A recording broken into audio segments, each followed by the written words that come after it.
Hi, this is Keith Bryant for Global SMT and Packaging at Apex 2022, and I'm here with my namesake, another Keith from NIHON Superior, and we're going to talk about a whole load of stuff probably, but we're going to start with the new material for low temp that the guys are launching here. So, Keith, tell me about it. Well, thank you, Keith. What we have for our low temperature is what we call our TempSafe series. Of course, it has the eutectic B58 alloy in it, but also we have what we think is very significant is the B37 alloy that as we call it, which we designed it to address the issues with the eutectic of being brittle. It was designed for the impact resistance. Right. So trying to get over a lot of the problems that people have had when we moved from the old days of tin lead, where everything was wonderful and nothing was a problem, and then we moved to some, let's say, more specialist materials, and people are now trying to bring the temperature down to something that's a little bit more user-friendly, and then you have a lot of issues with brittle joints. So, yes, and it's just not a drop-in as far as low temperature. There's other issues that do arise with low temperature. One being the electromigration issues that we did not realize at first when we started soldering with low temperature. So the B37 also addresses the issue with the electromigration issues. Yeah, it was one of those comments that we had in the early days of lead-free was, we've got something like almost 1,000 years experience of soldering using lead, and we throw all that away and we start from ground zero again. We've got no experience of anything, and we're basically learning on the fly. Huh? And that's where we actually are now with low temperature as an industry.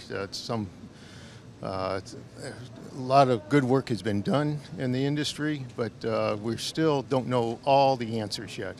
Just like lead-free, it took us a long time to gain all the answers, and we still may not know all the answers with lead-free, but we're pretty good at it as an industry, and it's going to take us a little while yet to get there with low temperature. Okay, we talk low temperature, so for the people who are viewing and myself, what temperature are you talking about? We're talking about reflow under 190 for our alloys, but we have seen we can reflow under 180 C. So that's what we consider low temperature, not low temperature, but at reflow temperatures of being 180 to 190. So yeah, a lot better than the lead-free stuff, and pretty much on a par with what some of the alloys were back in the tin lead days. Huh? Yes, we're getting there. Actually, below some of the because tin lead would typically reflow around 215 or so. So then, with the lead-free now, with the warpage to address the warpage of the parts as the parts get thinner and thinner, and also the environmental lower energy. We want to drive the temperatures as low as we can go. So. Yeah, it's good that the industry's moving in the right direction, because we've always said reflow ovens soak up power like nobody's business, and when we went to lead-free, you were almost running at the maximum capacity of a lot of the preheaters and a lot of the rest of the stuff in the machine. So now if we can get it back down to something that's manageable, it's going to help in a whole load of ways. Yes, the energy savings is tremendous when you can reduce the temperature in the reflow oven. And you said this product effectively has been under the radar for a little while, but now it's launched. And what's the initial feedback you're getting from people here at the show and generally about it? We're getting lots of interest in it. Of course, we say it's under the radar because we've done a lot of research in it. We've been doing a lot of evaluations, and so now we're very satisfied with the alloy. So that's why we're saying it's a launch here, that we're ready to go, and it's we think being well accepted. Yeah. Yeah, it's something that I know is typical of your company. You don't just open the door and kick out a new product. There's a whole load of stuff that's happened for a long time before that to make sure that it's going to do everything that says on the tin and possibly even a little bit more. Well, TempSafe wants to know, he wants data. He wants to know what's going on. He wants data so that the product performs as we say it does. Yeah, and sorry, Tetsuro is the man at the top of the company. So when you've got a company that's been driven by somebody like that, then yeah, it's driven to produce good, solid product.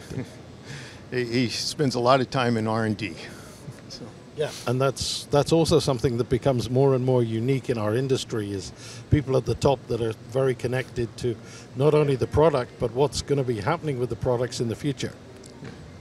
Yeah, he loves developing new products, and well, we got another one that we are launching here, which is based on our SM100C, which is for power semiconductors, P900, which is designed for formic acid, so very low voiding, almost zero voiding for power semiconductors.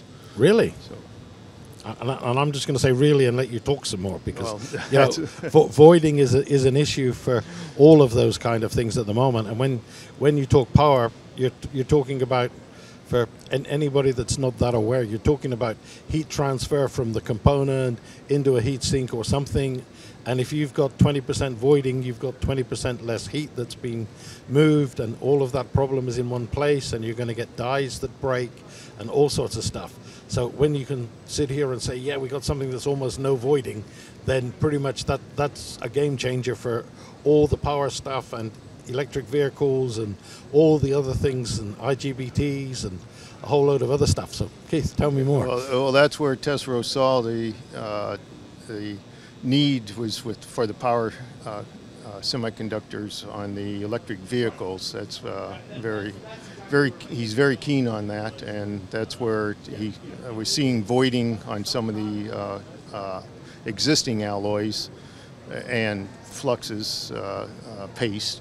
So he went after a process and a development on the flux medium, which it's formic acid, so there is no flux. You do it with only the alloy and formic acid. So that's a lovely way of thinking outside the box, isn't it? If we can't do what we need to do with the flux, then we won't use the flux. Well, there is a flux to print it, but yeah. Then it's not to solder. Yeah. The formic acid does the soldering. The flux is just a printing, so it's so it's just the residue doesn't stick around. It's just a vehicle. Yeah. Yes, a vehicle for printing. Yes. Okay, Keith. Well, thank you for coming in and sharing a lot of very, very interesting stuff. And I hope it's been good for you. I'm sure it's been good for the viewers because, you know, we always like to hear about new stuff that's going to make all of our lives easier. So thank you. Well, thank you, Keith. And that's Keith Bryant signing off from Apex 2022 for Global SMT and Packaging.